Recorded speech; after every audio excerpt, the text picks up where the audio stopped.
இது இங்கிலாந்து நாடோடி கதை ஒன்றை தழுவி எழுதப்பட்ட கதை. கிபி 18ஆம் நூற்றாண்டுல இங்கிலாந்துல இருக்கிற ஒரு சின்ன கிராமத்துல டிக் விக்டன் அப்படிங்கிற ஒரு சின்ன பையன் வாழ்ந்துட்டு வந்தான். இவனுக்கு நினைவு தெரிஞ்ச காலத்துல இருந்து இவனுடைய அத்தை மாமா வீட்டுல தான் இவன் வளர்ந்துட்டு வந்தான். இவனுக்கு வேற எந்த சொந்த பந்தமும் கிடையாது. விருந்தும் மருந்தும் 3 நாளைக்குங்கிற மாதிரி எத்தனை வருஷம் தான் அவங்களும் இவனை பார்த்துட்டு வருவாங்க. விக்டனுக்கு விவரம் தெரிய ஆரம்பிச்சதுக்கு அப்புறம் அவங்க இவன் கிட்ட நடந்துக்கிற விதமும் மாறுச்சு.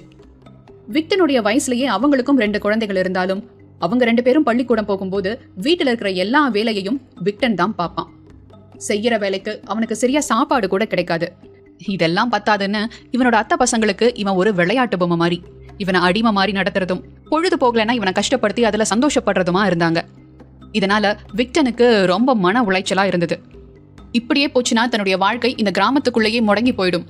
தான் அடுத்த நிலைக்கு உயர்றதுக்காக ஏதாவது ஒரு முயற்சி எடுத்தே ஆகணும் அப்படின்னு அவன் யோசிச்சுக்கிட்டு இருக்கும் போதுதான் லண்டன் மாநகரத்தை பத்தி அவன் கேள்விப்படுறான். அது ரொம்ப செல்வ செழிப்போட இருக்கிற நகரம்னும் அதோடைய தெருக்களும் சுவர்களும் தங்கத்தாலேயே பதிக்கப்பட்டு இருக்கும்னும் அங்க போன நிறைய பேருடைய வாழ்க்கை நல்ல நிலைமைக்கு போயிருக்குன்னு கேள்விப்பட்டதுனால நம்ம விக்டனும் அந்த நகரத்துக்கு போலான்னு முடிவு பண்றான். அத்தை வீட்டுல இல்லாத நேரத்துல வெளியில போய் சின்ன சின்ன எடுபடி வேலைகள் பார்த்து கடையில வேலை பார்த்து கொஞ்சம் கொஞ்சமா காசு சேர்த்து வச்சு ஒரு வழியா லண்டன் மாநகருக்கு வந்து சேர்றான். ஆனா அவன் கேள்விப்பட்ட மாதிரி லண்டன்ல அப்படி ஒன்றும் செல்வம் கொட்டி கிடக்கல. எந்த வேலையும் கிடைக்காம சாப்பாட்டுக்கே வழி இல்லாம தெரு தெருவா சுத்துனா விக்டன். அப்படித்தான் ஒரு நாள் பசி மயக்கத்துல ஒரு பெரிய மாளிகையுடைய வாசல்ல ஓய்வெடுக்கலான்னு உட்கார்ந்தவன் அப்படியே தூங்கி போயிடுறான். அந்த மாளிகை லண்டன் மாநகர்லயே ரொம்ப பிரபலமான ஒரு செல்வந்தருக்கு சொந்தமான மாளிகை. அன்னைக்கு ராத்திரி முழுக்க அவன் அங்கேயே தூங்கி போக அடுத்த நாள் காலையில அந்த மாளிகையுடைய பணியாட்கள் எல்லாம் அவனை எழுப்பி யாரு என்னன்னு விசாரிக்க ஆரம்பிக்கிறாங்க. அவங்க எல்லாரும் ரொம்ப அதட்டலான துணிலேயே பேசுறதுனால விக்டன் ரொம்பவே பயந்து போயிடுறான். இதை எல்லாத்தையும் தன்னுடைய ஜன்னல் வழியா கவனிச்சுக்கிட்டு இருந்த அந்த செல்வந்தர் கீழே வந்து அவன்கிட்ட கனிவா பேசி அவன் யாரு என்னன்னு விசாரிக்கிறாரு. விக்டனும் தன்னுடைய கதை எல்லாத்தையும் அவர்கிட்ட சொல்ல இயல்பிலேயே உதவி செய்யற மனப்பான்மை கொண்ட அந்த செல்வந்தருக்கு அவன் மேல பரிதாபம் உண்டாகுது. அதனால அந்த மாளிகையிலேயே சமையலுக்கு சின்ன சின்ன உதவிகள் பண்ற உதவியாளரா அவனுக்கு வேலை போட்டு கொடுக்கறாரு. இப்போதைக்கு தனக்கு சாப்பாட்டுக்கு ஒரு வழி கிடைச்சிருச்சே அப்படிங்கிற சந்தோஷத்துல இந்த பையனும் அங்கேயே தங்கி வேலை செய்ய ஆரம்பிக்கிறான். அவ்வளவு நாள் கிராமத்துல இருந்து கஷ்டப்பட்ட அவனுக்கு அந்த மாளிகை வாழ்க்கை ஒரு சொர்க்கம் மாதிரி இருந்தது. அந்த செல்வந்தரை பொறுத்த வரைக்கும் சும்மா பேருக்கு தான் அவனுக்கு வேலை போட்டு கொடுத்தாரே தவிர அவன் சின்ன பையங்கிறதுனால அவனை பெருசா எந்த வேலையும் வாங்க மாட்டாரு. அவன் வளர்ந்து வாலிபனாகிற வரைக்கும் அந்த மாளிகை அவனுக்கு ஒரு பாதுகாப்பா இருக்கட்டும் அப்படிங்கிறது தான் அவருடைய நிலைப்பாடு. இப்படியே சில மாதங்கள் போகுது. அப்பதான் விக்டன் தன்னுடைய முதல் சவாலை சந்திக்க ஆரம்பிக்கிறான். அந்த சமையல் அறையில இருக்கிற மற்ற எல்லா வேலைக்காரங்களுக்கும் தங்களுடைய முதலாளி விக்டன் கிட்ட மட்டும் அதிக பிரியத்தோட இருக்கிறது கொஞ்சம் கூட பிடிக்கல. எல்லாருமே இவன் மேல ஒரு விதமான பொறாமையும் வெறுப்போடையும் இருந்தாங்க. ஆனாலும் அவன் மேல அந்த வெறுப்பை எல்லாம் காட்டுனா அவங்க முதலாளியுடைய கோபத்துக்கு ஆளாயிடுவோமோ அப்படின்னு பயந்து அமைதியா இருந்தாங்க. அவங்க சேர்த்தி வச்ச மொத்த வெறுப்பையும் அவன் மேல காட்டுற மாதிரி ஒரு சூழ்நிலையும் அமைஞ்சது.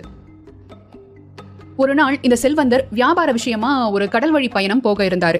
அவர் திரும்பி வர்றதுக்கு பல மாதங்கள் ஆகும் அப்படின்னு பேசப்பட்டுச்சு. அவர் கிளம்புறதுக்கு முன்னாடி தன்னுடைய வேலையாட்கள் எல்லாரையும் கூப்பிட்டு தன்னுடைய பிரயாணத்தை பத்தி சொல்றாரு. அப்போ எல்லாரும் ஒரு மரியாதை நிமித்தமா அவர் போகும்போது அவரை வழி அனுப்புறதுக்காக தங்க கிட்ட இருக்கிற ஏதோ ஒரு பொருளை அவருக்கு அன்பளிப்பா கொடுக்கறாங்க. இதையெல்லாம் பார்த்துக்கிட்டு இருந்த விக்டனுக்கு ஒரு மாதிரி ஆயிடுச்சு. ஏன்னா அவருக்கு கொடுக்கறதுக்கு அவன் கிட்ட எந்த பொருளும் இல்லை. தான் சம்பளத்தை சேமிச்சு கொஞ்ச நாளைக்கு முன்னாடி தான் ஒரு பூனைக்குட்டியை வாங்கியிருந்தான். நான் ஏற்கனவே சொன்னேன் இல்லையா, அங்க இருக்கிற எந்த வேலைக்காரர்களுக்கும் அவனை பிடிக்காது. அதனால பெரும்பாலான நேரங்கள்ல அவன் அந்த மாளிகையில தனிமையில தான் இருப்பான். அந்த தனிமையை போக்குறதுக்காகத்தான் கொஞ்சம் கொஞ்சமா காசு சேர்த்தி அந்த பூனைக்குட்டியை வாங்கியிருந்தான்.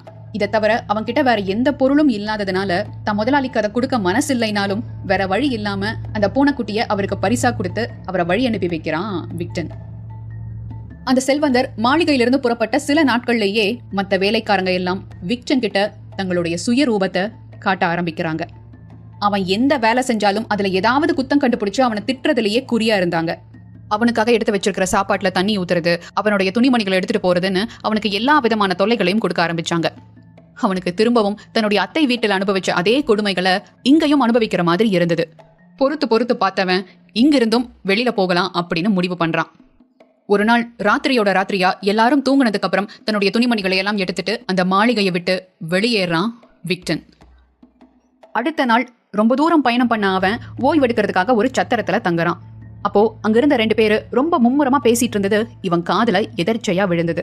இவன் வேலை பார்த்த அந்த மாளிகையையும் அந்த செல்வந்தருடைய பெயரையும் குறிப்பிட்டு அந்த மாளிகையுடைய சமையலறையில வேலை பார்த்துக்கிட்டு இருந்த ஒரு சின்ன பையன் அந்த செல்வந்தர் ஊர்ல இல்லாத சமயமா பார்த்து அங்க இருந்து ஒரு விலை மதிப்பான பொருளை திருடிட்டு போயிட்டதா அவங்க 2 பேரும் பேசிட்டு இருந்தாங்க. இதை கேட்டதும் விக்டனுக்கு அப்படியே திக்குன்னு ஆயிடுச்சு. அதே சமயம் ரொம்ப சங்கடமாவும் இருந்தது. தான் எந்த தப்புமே செய்யாத போது மாளிகையில இருக்கிற எல்லாரும் தன்னை தரக்குறைவா நடத்தினதும், அதையெல்லாம் தாண்டி தான் அந்த மாளிகையை விட்டு வந்ததுக்கு அப்புறமும் வேற யாரோ செஞ்ச தப்ப தம் மேல தூக்கி போட்டிருக்காங்களே, இப்படி வீண் பழிக்கு ஆளாகிட்டோமே அப்படின்னு அவன் மனசு பதபதைக்க ஆரம்பிச்சுது. என்னதான் அவன் அடி மனசுல பயம் இருந்தாலும் செய்யாத தப்புக்கு பழி ஏத்துக்க அவனால முடியல. இப்ப அவன் கண்ணு முன்னாடி 2 வழிதான் இருந்தது. ஒன்னு, நேரா கிளம்பி போய் தன் மேல எந்த தப்பும் இல்லைன்னு நிரூபிக்கிறது. 2வது, தான் விதியை நொந்துக்கிட்டு அப்படியே கண்காணாத இடத்துக்கு ஓடி போயிடுறது. இதுல முதலாவது தேர்ந்தெடுத்தா அவனுக்கு சவால் அதிகம். தன்னை நிரூபிக்க அவன் போதிய ஆதாரத்தை திரட்டியாகணும். 2வது தேர்ந்தெடுத்தா அவனுக்கு இப்போதைக்கு பெரிய பிரச்சனை எதுவும் இருக்காது. ஆனா காலம் முழுக்க ஒரு பழிச்சொல்லோட இருந்தாகணும். திரும்ப இந்த ஊர் பக்கமோ இல்ல அவன் முதலாளி கிட்டையோ வர முடியாது. கொஞ்ச நேரம் அப்படியே யோசிச்ச அவன் தைரியத்தை வரவழைச்சிட்டு நேரா கிளம்பி மாளிகைக்கு போனான். அங்க அவனுக்கு இன்னொரு அதிர்ச்சி காத்துக்கிட்டு இருந்தது. வியாபார விஷயமா வெளியூர் போயிருந்த அவனுடைய முதலாளி திரும்பி வந்திருந்தாரு. ஐயோ, இந்த விஷயம் அவருக்கு தெரிஞ்சிருக்குமோ, அவர் தன்னை தப்பா நினைச்சிருப்பாரோ, தனக்கு என்ன தண்டனை கொடுப்பாரோ அப்படின்னு அவன் பயந்துகிட்டே உள்ள போகும்போது இவனை பக்கத்துல கூப்பிட்டு ஆற தழுவிக்கிட்ட அந்த செல்வந்தர் சொன்னாரு, டே கண்ணா, நீ கொடுத்த போனதாண்டா எனக்கு வந்த பரிசுகள் எல்லாத்துலயுமே ரொம்ப சிறந்தது. நான் போன கப்பல் ஒரு துறைமுகத்துல நிற்கும் போது அங்க எலி தொல்லை ரொம்ப அதிகமாயிடுச்சு. அதனால கப்பல்ல இருந்த விலை மதிப்பு மிக்க பொருட்கள் எல்லாம் சேதாரமாக கூடிய நிலைமை வந்துருச்சு. உன் பூனை இருந்ததுனாலதான் அந்த எலிகளையே ஒழிக்க முடிஞ்சது. அது மட்டும் இல்ல, என் கூட வந்த ஒரு பணக்காரருக்கு அந்த பூனைய ரொம்ப பிடிச்சு போச்சு. நீ நினைச்சு பார்க்க முடியாத விலைய கொடுத்து அவர் அதை வாங்கிக்கிட்டாரு. இந்தா, அது உன்னுடைய பூனை, அதனால இந்த காசு எல்லாம் உனக்குத்தான் சேரணும் அப்படின்னு சொல்லி ஒரு பெரிய தொகைய அவன் கையில கொடுக்கறாரு. இதையெல்லாம் கொஞ்சம் கூட எதிர்பார்க்காத விக்டனுக்கு அப்படியே இன்ப அதிர்ச்சியா இருந்தது. அப்பதான் அதே மாளிகையில வேலை செஞ்சுக்கிட்டு இருந்த லாரன்ஸ் விக்டன் கிட்ட வந்து பேசினான்.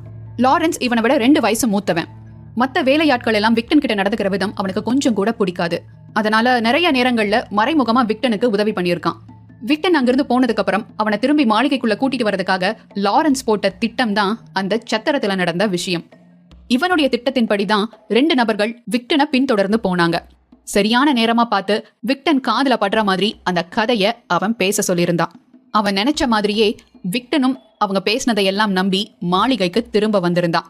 தெரிஞ்சோ தெரியாமலோ லாரன்ஸ் செஞ்ச அந்த விஷயம் விக்டனுடைய வாழ்க்கையில ஒரு பெரிய திருப்பு முனையா அமைஞ்சது. கொஞ்ச காலம் அங்கேயே வேலை செஞ்சுட்டு இருந்த விக்டன் அந்த செல்வந்தர் கொடுத்த பணத்தை வச்சு ஒரு சின்ன வியாபாரத்தை தொடங்கினான். அவனுடைய கடின உழைப்பால நாளடைவுல ஒரு மிகப்பெரிய தொழிலதிபராகவும் மாறினான். அவனுடைய அந்த வெற்றிக்கு அடிப்படையில 2 காரணம் தான் இருந்தது. முதலாவது, ஊர்ல அவன் அத்தன் வீட்டுல இருக்கும்போது இதுதான் என் வாழ்க்கை, இதுதான் என் விதி அப்படின்னு நொந்துகிட்டு இருக்காம எப்படியாவது தான் முன்னேறணும் அப்படின்னு நினைச்சு முயற்சி பண்ணி நகரத்துக்கு வந்தது. 2வது தான் முக்கியமானது. சத்திரத்துல இருக்கும்போது அவன் முன்னாடி இருந்த 2 ஆப்ஷன்ல அவன் எடுத்த முடிவு. விக்டனுக்கு வந்த மாதிரியே நம்ம எல்லாருக்கும் வாழ்க்கையில 2 ஆப்ஷன் இருக்கும். 2 ஆப்ஷன் தான். எந்த பிரச்சனையா இருந்தாலும், எது உனக்கு வேணும்னாலும் நின்னு விளையாடுறியா இல்ல பயந்து ஒதுங்குறையாங்கிறது தான் அது. ஒரு விஷயம் வேண்டான்னு சொல்லி நம்ம ஒதுங்கி போறதுனால அது நமக்கு கிடைக்காதுங்கிறது உறுதி. ஆனா அதையே தைரியமா நின்னு ஃபேஸ் பண்ணும்போது ஒருவேளை நம்ம ஆசைப்பட்ட அந்த விஷயம் நமக்கு கிடைக்கலாம் இல்லையா? அதுக்கு வாய்ப்பு இருக்கு இல்லையா? யோசிங்க. உங்களை இதை பண்ணுங்க இதை பண்ணாதீங்கன்னு நான் சொல்ல போறது இல்லை. ஏன்னா நானும் சில விஷயங்களை ஃபேஸ் பண்ண தைரியம் இல்லாம ஓடிட்டு தான் இருக்கேன். அதனால உங்க கூட சேர்ந்து நானும் யோசிக்கிறேன். முடிவுகள் நல்லதாகவே இருக்கட்டும்.